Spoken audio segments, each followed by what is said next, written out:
how can you make sure you've got the right size mouthpiece for your didgeridoo to give you the best chance of getting the best sound out of your stick or didge? Because if you haven't got the right size mouthpiece, you're not going to get the best sound or the best sound quality from your didge playing. It's crucial to have the correct size mouthpiece for your playing. Now, I've been making didges, making mouthpieces for years, and I've experimented with a lot of mouthpieces. And what I'm going to suggest, there's a certain way you can go about this to experiment so that in time you'll know what the best mouthpiece size will be for you. When I first started, size was about 33 mil, went down to 30 millimeters, then I ended up with 28 millimeters. I'll tell you why that is a bit later on. But for now, you could say start off with, say, as an experiment with, say, around 30 millimeters as a good starting point. And also keep in mind, everyone's lip sizes are different. So your lips might need a slightly different mouthpiece size to somebody else's. So you can't just take a mouthpiece size and say, this is the correct size. There will be one correct size for you. Right, so how do we do this then? So let's just say you've got your stick. I've got my stick here. This is one stick here. I've got some others down here to show you in a minute, and I've got some mouthpiece bits and pieces to show you. I've got this at the correct size for me, right? So when I first started, I used wax like this, melt it down. I'd get it pliable. I might put it in the microwave or heat it up some way. You have to be careful if you put it in the microwave because things can catch alight on paper. And then I'd roll it into a sausage, mould it onto the mouthpiece, mould it onto the didgeridoo rather, and then I'd play with it with a certain size. So let's just say it was 30. I think when I started it was 33 mil. So I was playing away 33 mil for the first year or so. It stayed 33 mil. And as time went on, I just thought, I'm not getting enough. I think the vibration, I need it, I was aware of the fact that it needed to improve. So I then re-got the wax. And if you've got the wax on the didge, you can actually just use a hairdryer to remold it and move it in a bit. So it's quite easy to reshape when it's on the didge. So that's the beauty of wax. It's quite easy to work with. Once you've got the big lump on the didge to start with, then you can mold it in as much as you need to. So then I went down to 30 and then I got down to 28. And of course, with my didge making, I made wooden mouthpieces and with other materials as well. So there's that too.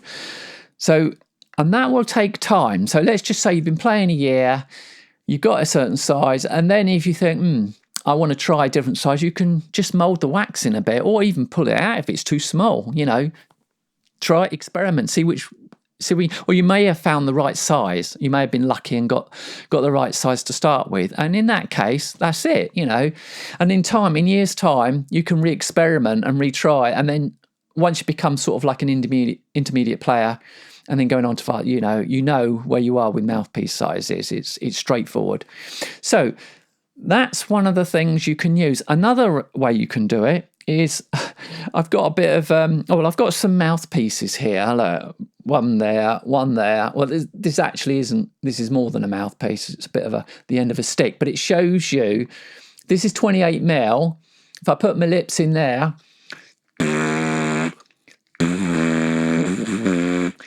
what happens is you can see, you might not be able to see in there that easy, but it allows my lips to go right in and then vibrate. If it was bigger, I've got to push my lips in more and the muscles have got to be tightened in a way. With this, the tension, putting my lips on here is just the right size to get all my muscles working and the lip vibration working just right.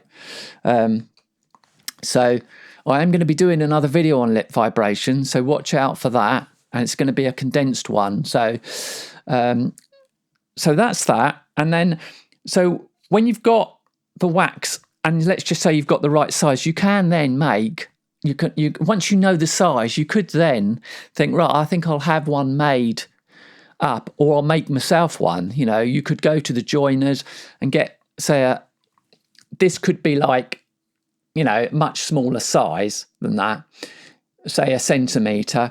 You could get it made for you because you already know what the mouthpiece size is. So if you get one made first and you don't know what, and you're still experimenting and you're not 100% sure what you need, then you need something constantly malleable. Really, you could use some plastic. This is like white tack.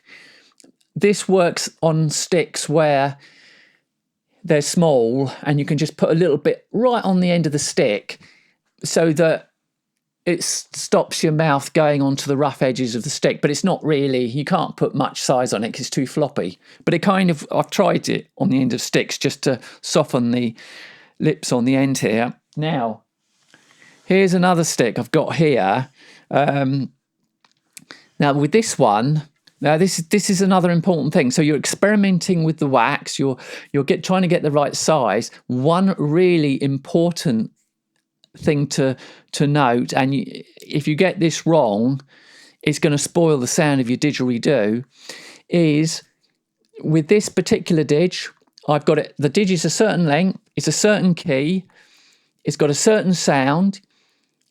That is the mouthpiece on the end there, and it's only like 3 millimeters wide, and I've got it stuck on some white tack. So I put a little bit of, this is a little bit of milliput I made, and I put it on top of the white tack, and the distance from there to there is tiny. In other words, it's not affecting the sound of my stick, or it's very negligible, because I don't want it to affect the sound of my stick. So keep in mind, if you make a mouthpiece and if it was that big and you put it on the end, it's going to change the sound of your stick. And you won't probably be very happy with it. I mean, you might be happy. You might think, oh, the key's dropped. I really like that. But if you like the didgeridoo sound as it is, then you've got to think, how do you make a mouthpiece as small as possible so that it doesn't affect the sound? So that's a really important point. So key point 1 is you get your wax and you mold it to a certain size, and the next point is the fact that you don't want it too big, or you don't want it too small necessarily, but you don't want it too big so that it's sticking out and changing the sound of your didgeridoo, right? That's really important. So with this one here, this is another didge here, the wax is literally just probably about 2-3 millimeters at the most, just covering the end, because I don't want it any bigger, So that's another one. And yeah, that's that one there. So this is key. Now the other thing is, let's take this one here. Now with this wax mouthpiece, I've got the wax shaped on the end, and I've got a slight indentation going back on itself. You probably can't see it. It sort of angles. It's not dead straight. I used to do that a lot so that my lips, when they were in there, when they vibrate, they're not coming down on the surface of the stick, and I found that quite useful. Now sometimes I do it on some sticks, and sometimes it can be put quite flat. This is pretty flat, and it still works fine, because the lip tension nowadays is so strong that it doesn't affect me much. But there is that to be aware of. You can make a slight indent backwards to get that to work for you, and experiment with it, So that's that. What else is there to say? As I say, over time, experiment with it, and then when you know what the size is, you could make your own, go to a joiner's. You could get a didge maker to make it if you would rather that, and you'd have to specify. You need to know what length on the ends of it, and if it needs to be tiny length, then without changing the sound, then that's what it needs to be. The other thing you could do, and I obviously as a didge maker I can do this myself, but you might not feel happy about this, is you can cut, if you need a slightly bigger mouthpiece. I thought I brought another. I'll just go and get it. Be back in a sec. Right, this one here look how big it is at the end. It's massive. It's a wide bore stick. It's what I call a large bore stick or a wide bore stick. And I quite like some of these, but the end is massive. Now, I haven't got it now, a mouthpiece on the end of it, and I've had to chop a certain length off the end to put the mouthpiece on the end to keep the sound the same, if that makes sense to you. Because if you need a mouthpiece and you need it a certain size, well, if you add it on the end, as I say, it's going to change it. So just keep this in mind. It's really important. The internal bore of the stick as well. You know, if I had something like this, which is sort of much narrower, and I had it, that would change the sound. So I'd have to keep this wider to in accordance with that, assuming I like the sound of the didge and I don't want to change it.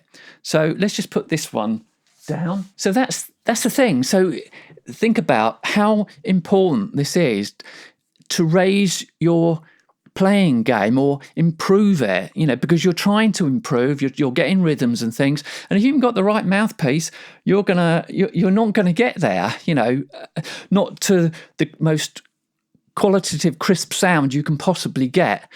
It's all to do with the lip vibration, allowing your lips to vibrate. And of course, the mouth, when you're placing your mouth on the mouthpiece, obviously the pressure against the mouthpiece needs to be right.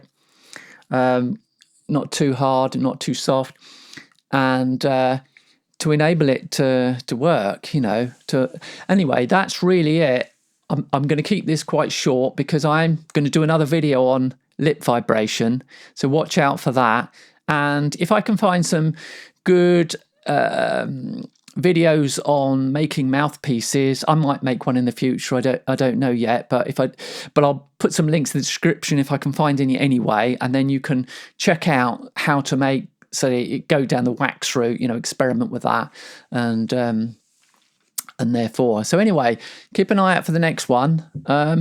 Good luck with you know, your awareness of this will help you hone in the future and experiment with your sound so that you can get to the best size mouthpiece for you.